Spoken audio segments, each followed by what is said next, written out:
Hello, everybody. Welcome to the Art Block. My name is Derek, and I will be your host once again. On this week's episode, we are going to talk about the movie studios throwing away their own movies that they produce, that they paid tens of millions of dollars to make, and throwing them away for a tax write-off. This episode is going to be called Transylvania Salt Mine, and it's because the first instance of a studio being just so reckless with their own product, or not caring about the integrity of film, was with a movie called Event Horizon. Now, if you haven't seen that film, in my opinion, you should. It is one of my favorite science fiction films. It's a brilliant movie by a director named Paul W.S. Anderson. He most famously directed those Resident Evil films. And, several years ago, I discovered him and kind of became fascinated and kind of obsessed with his work, and just going through his whole filmography and everything. And Event Horizon is arguably his best film. It's also a film that is marked by a whole lot of studio interference. The film, I think, is amazing in its current form, but so much of the movie was dialed back by the studio.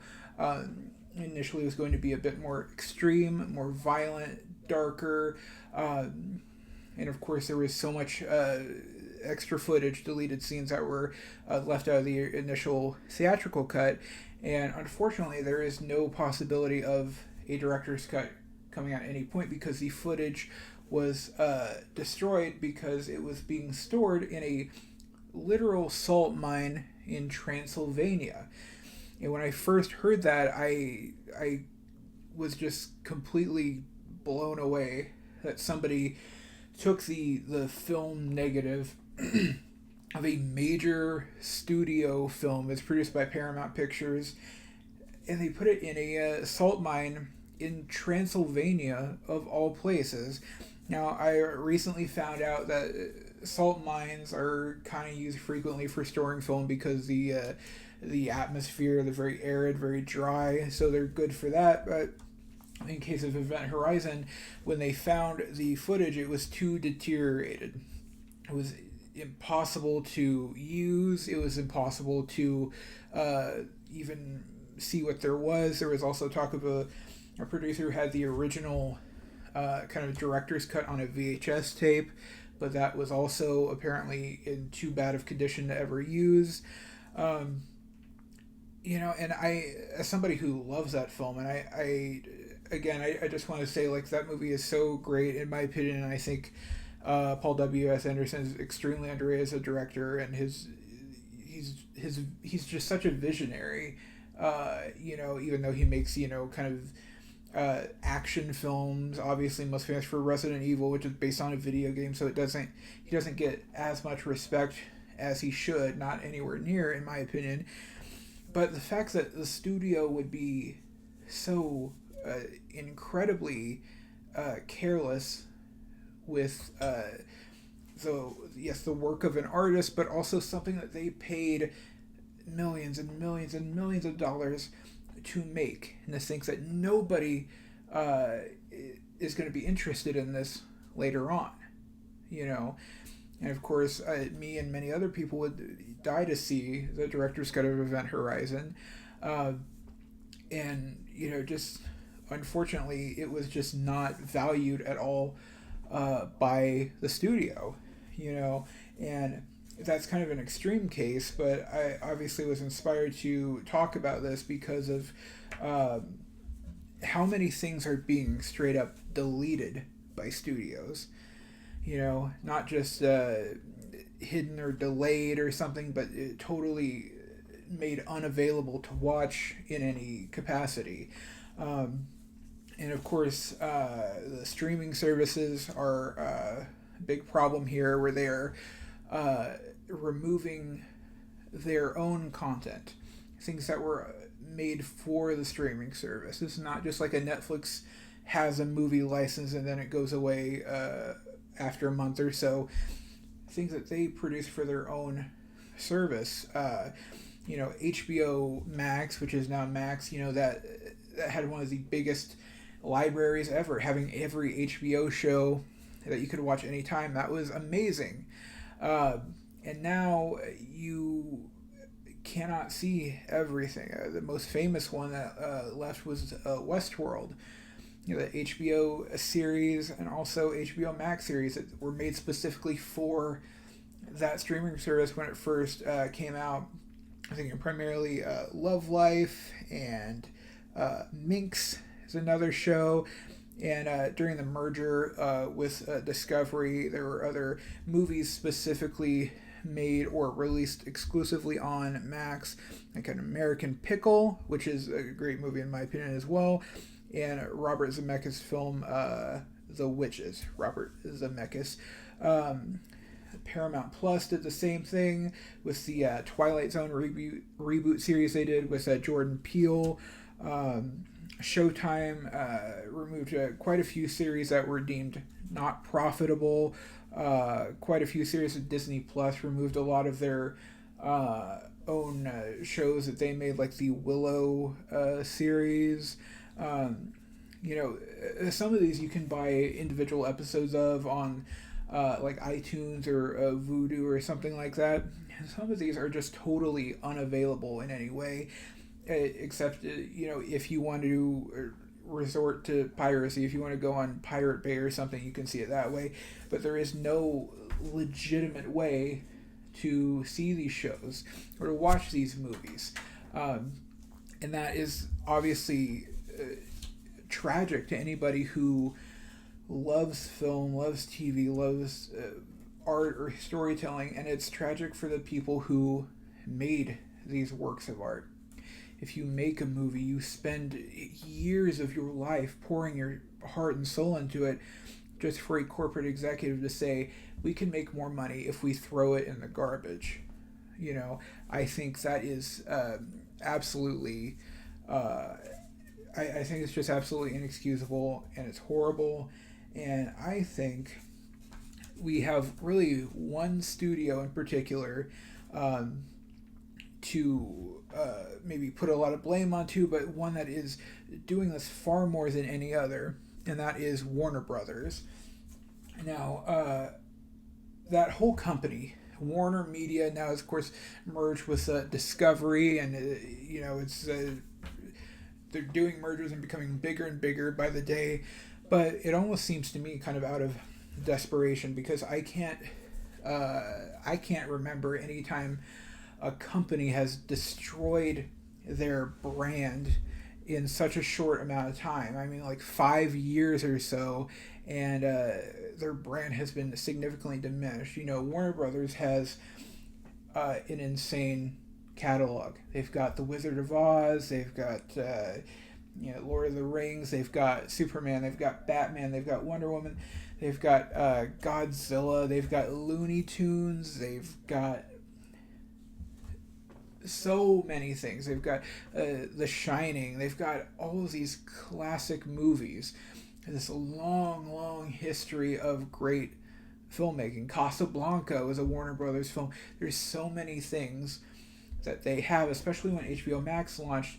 The brand of HBO was unmatched. I grew up even wanting to work for HBO. I had the dream of being a showrunner on an HBO series for a time, because their brand was perfect. Their brand was like something to aspire to, and every HBO show was great on some level. Up to a point, I don't feel that way anymore, but it used to be. Back then this was The Sopranos, and we had 6 Feet Under, and then when I was kind of coming of age and deciding I wanted to be a director and be a writer, True Blood was my favorite show back then. It's arguably maybe still my favorite show of all time.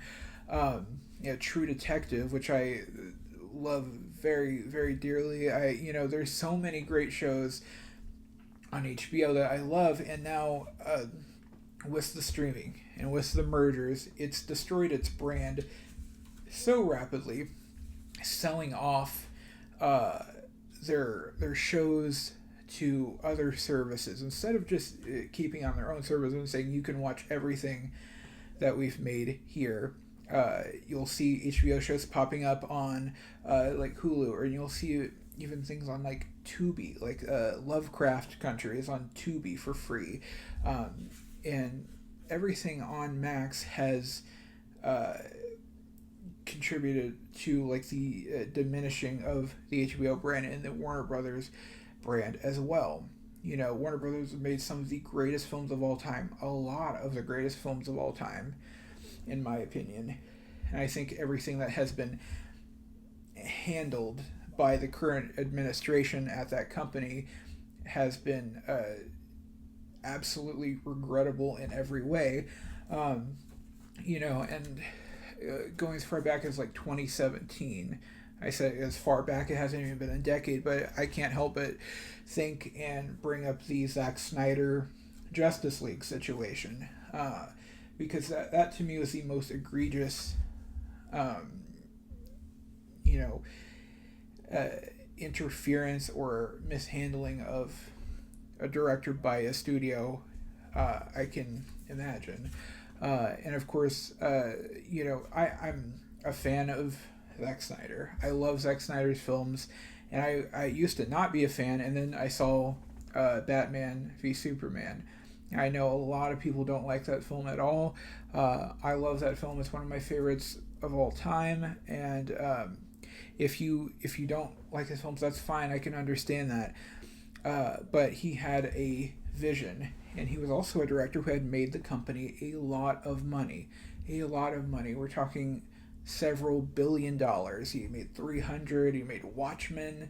The Man of Steel movie. As much hate as Batman v Superman gets, it made a lot of money at the box office.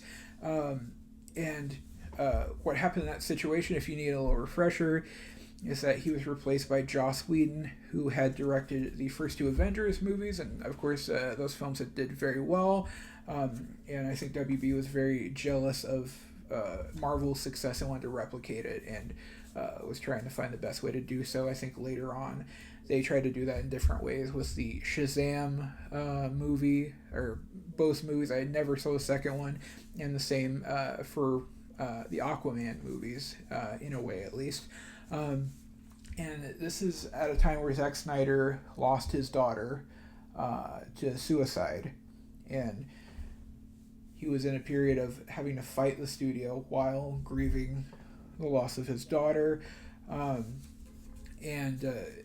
Obviously, if you're online at all at that time, you heard about Release the Snyder Cut, and how big of a deal that was, and how much of a grassroots campaign there was to let that movie be seen, and it was kind of like a mystical thing for so long, and eventually in 2021 we got to see the film, and in my opinion it was phenomenal. I know even a lot of people who hated Zack Snyder's movies were saying it was great, and this was at a time during the pandemic where you weren't going to see any like big blockbuster superhero movie. You just weren't going to see that at all.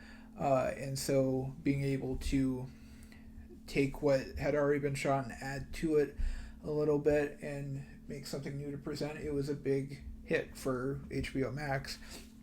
And they were able to satisfy the fans' appetite for this movie they had been begging for so long. And what strikes me about that situation is that it seems unprecedented, right? A guy gets fired from his movie, gets replaced by somebody else, and the fans hate that and demand to see his original vision, and then it happens. But funny enough, a very, very similar thing happened with another film at that studio decades prior, in the form of Superman 2 with Richard Donner. Richard Donner was fired from Superman 2, replaced with another director, and then decades later now, he was able to come back, reshoot some things, and bring new footage to what he had already shot and release a Richard Donner cut of Superman 2 on DVD. I have this right here, and discovering this all the years later that WB had done this to yet another director who had made the studio an enormous amount of money, who had been also critically acclaimed and had made enormous blockbuster films, and the studio still saw it fit to just treat them horribly, replace them, and take away their vision. And that is something I want to get to with Warner Brothers, is that I really can't imagine why there are any filmmakers today that are working with them. I really mean that. I know that Warner Brothers has a great, fantastic catalog. They have, they're a big name. They're one of the biggest Hollywood studios there is. But especially within the past couple years, all that they have done. And I was talking about the tax write-offs that Warner Brothers has done. Obviously, if you remember Batgirl, that was a film that made for $90 million. A finished film that has not been released and will likely never be released. A superhero movie that is just trashed because the studio would rather just take a tax write-off than put it out into the world and see how it does. And also the film was trashed right around the time Brendan Fraser, who is a star of the film, had won an Oscar. A superhero movie, a female-led superhero movie, was an Oscar winner in it. Like, I don't understand how that would be less money than you would get from your tax deduction. Also, very recently, Coyote versus Acme, a Wile E. Coyote movie starring John Cena and Will Forte. It was made for $70 million. $70 million, and Warner Brothers instead took a $30 million tax write-off. Another film scrapped by the studio in favor of a tax write-off was Scoob Holiday Haunt, a Christmas-themed Scooby-Doo prequel movie, which was made for $40 million and never released. I just really get the feeling, too, that WB just hates artists. That really comes through to me. And you could have a great success like Barbie was and make $1 billion, and WB will plaster your poster all over town, Or you could work for them and pour your heart and soul into the project and then be treated horrifically, And that time of HBO Max, that first year of it, in 2021, where they just had the day and date release where every movie that Warner Brothers put out that year would be for free on HBO Max the same day as it was in theaters. I don't know if there's anything else that damaged movie theaters as much as that. It's hard to tell at this point. Who can really say? But that was a horrible thing to do to theatrical distribution. I don't know if Warner Brothers cares about the importance of theaters, or if they just want to make as much money as possible in the easiest way as possible. I don't know. But that was a very bad decision on many levels, and that was echoed by Christopher Nolan at the time, which he left Warner Brothers after making so many massive movies with Warner Brothers, and Tenet was the last film that he made, of course, released at the height of the pandemic, and he left that studio and he made Oppenheimer, which won Best Picture, was a massive success, rivaled only that year by Barbie. I remember seeing an interview with Ice Cube talking about how the Friday franchise had been treated so horribly by executives at WB, and how he was saying how WB had a long history of treating black actors and black films unfairly or even with disdain. You know, um, and Steven Spielberg, even during that pandemic, the HBO Max strategy, he called that out. Even back in the day, Stanley Kubrick, you know, had a great difficulty with them, especially on his final film, Eyes Wide Shut. You know, I I don't think there is any benefit to working with a studio that, as big as they are, as prestigious as they may be, with their back catalog, where you can't expect yourself to be in a situation where they may just throw everything away and there's nothing you can do about it. You cannot persuade them to release something or sell it back to you, even if they are gunning for a tax write-off. That is the absolute definition to me of soulless corporatism. That is everything that is the enemy of art, in my opinion. You know, and the current management or administration of that studio has done irreparable damage to that brand. You know, and I just can't imagine, as an artist myself, ever entrusting my art with a company that has done that to so many other films, and done that to films made by people who have made them billions of dollars. If you're an independent director, writer, who is just starting to make it in the industry, why do you think you would be any different? You think they will treat you any differently if they're going to do this to Zack Snyder, Christopher Nolan, and Steven Spielberg, whose West Side Story was also in that 2021 release strategy? You know, I just can't imagine why any creatives are working today with a studio that has treated so many artists like that, and a studio that is so desperate for money. And obviously, the film industry is a industry. It's a business. You are out to make as much money as you can, of course. And I am not inherently opposed to any of that. But you know, their entire operation these days reeks of desperation. You know, absolute desperation. And I feel like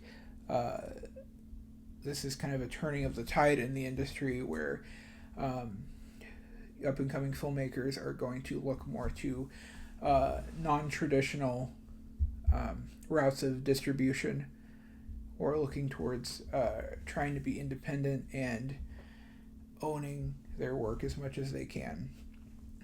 And if that's not what is actually happening, I'm here right now to implore any filmmaker that may be watching this and may be dreaming of being signed to a deal with a studio like Warner Brothers, or frankly any studio in Hollywood, because this is not a specifically Warner Brothers problem, even though it is pretty striking how much worse they are than everybody else, that they are so openly doing awful things to the people that are creating the product for them.